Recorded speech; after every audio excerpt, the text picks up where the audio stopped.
بسم اللہ الرحمن الرحیم الصلاۃ والسلام علیک یا سیدی یا رسول اللہ وعلی علیک و اصحابک یا نور اللہ اللہم صلی علی محمد کما تحب و ترضی عنہ۔ اللہ تعالیٰ سب پر رحمت کرم فضل کی نگاہ فرمائے، آسانیاں فرمائے، مشکلات حل فرمائے۔ دیکھیں ہر انسان کی لائف کے اپنے ایکسپیرینسز ہیں، کسی کو کچھ پڑھنے سے مل رہا ہے، کسی کو کچھ کرنے سے مل رہا ہے، لیکن بات تو ساری یہ ہے کہ سب اللہ کا کلام ہے، اور سب اللہ کے کلام جو بھی ہم پڑھتے ہیں اس کی ہمیں برکات ملتی ہیں، اور جس پر ہمارا یقین بن جائے بس وہی ہمارے لیے سب کچھ ہو جاتا ہے۔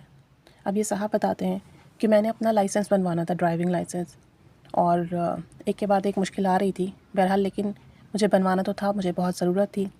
میرے والد صاحب نے کہا کہ دیکھو لائسنس تم بنوانے جاؤ گے نا تو رشوت دینی پڑے گی، اس کے بغیر نہیں بنے گا۔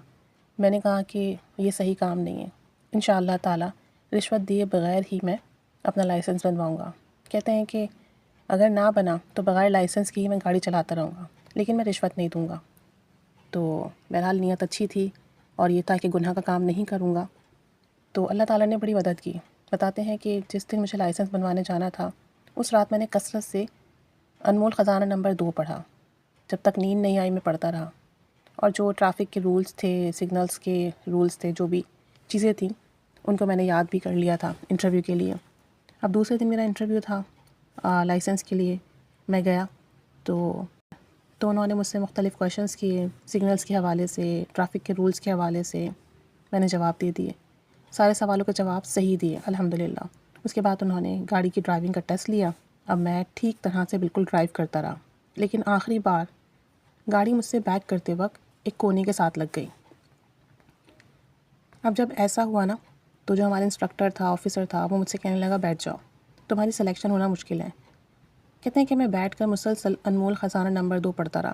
آخر اس نے کہا کہ آپ واپس چلے جاؤ، آپ کو لائسنس نہیں مل سکتا، اور 42 ڈیز کے بعد آنا، 42 دن کے بعد پھر آ جانا، دوبارہ ٹیسٹ ہوگا۔ میں نے کہا کہ آپ مجھے ایک چانس اور دے دیجئے، سب کچھ تو صحیح تھا، ٹیسٹ بھی صحیح ہوا اور ڈرائیونگ بھی صحیح تھی، بس تھوڑی سی غلطی ہو گئی، آپ ایک موقع اور دے دیں۔ اب وہ کہنے لگے کہ ہم تو ایسے ایسے لوگوں کو بھی فیل کر دیتے ہیں جو پچھلے 10-12 سال سے ڈرائیونگ کر رہے ہیں، یعنی جو اتنے ایکسپیرینسڈ ہیں ان کو بھی فیل کر دیتے ہیں، تو اگر لائسنس لینا ہے تو پھر پیسے دینا پڑیں گے۔ میں نے کہا کہ میں آپ سے ایسے ہی لائسنس لے کر جاؤں گا اور پیسے نہیں دوں گا۔ بہرحال میں وہیں بیٹھا رہا اور 3 گھنٹے بیٹھا رہا اور مسلسل 2 انمول خزانہ پڑھتا رہا اور دعا کرتا رہا کہ مجھے رشوت نہیں دینی، میرا کام بغیر رشوت کے آسانی سے ہو جائے، کلام کی برکت سے ہو جائے، یا اللہ میری مدد فرما۔ کہتے ہیں کہ 3 گھنٹے میں وہاں بیٹھا رہا، انمول خزانہ 2 پڑھتا رہا، دعا کرتا رہا، آخرکار انہوں نے مجھے لائسنس دے دیا۔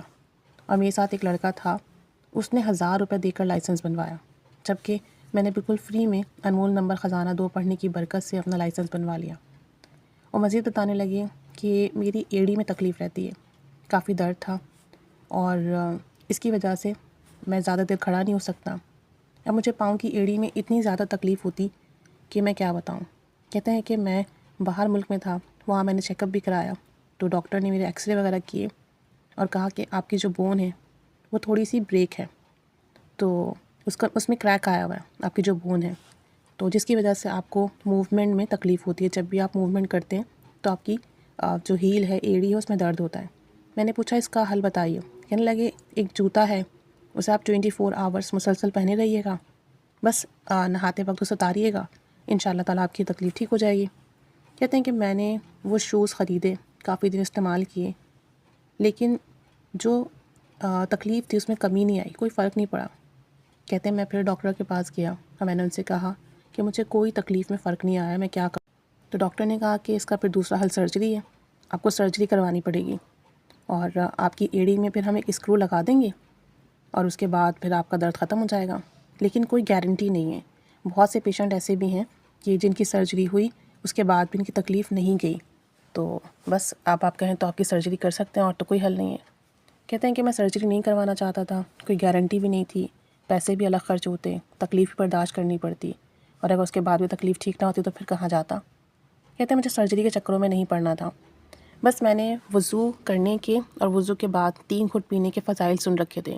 ہر وضو کے بعد 3 گھٹ پانی اس نیت سے پینا شروع کر دیا کہ اللہ تعالیٰ میری تکلیف ٹھیک کر دے اور میرا یہ مرض بغیر آپریشن کے ٹھیک ہو جائے، اور چوتھا گھونٹ پانی جو تھا وہ اپنے ہاتھ میں لے کر اپنی ایڑی پر مل لیتا، اس نیت سے کہ وضو کا پانی میں شفا ہے، اللہ تعالیٰ اس کی برکت سے میری یہ تکلیف ٹھیک کر دے۔ کہتے ہیں کہ اللہ پاک کا اتنا فضل اور کرم ہوا کہ کچھ عرصے لگاتار یہ عمل کرنے سے میرا درد بالکل ختم ہو گیا۔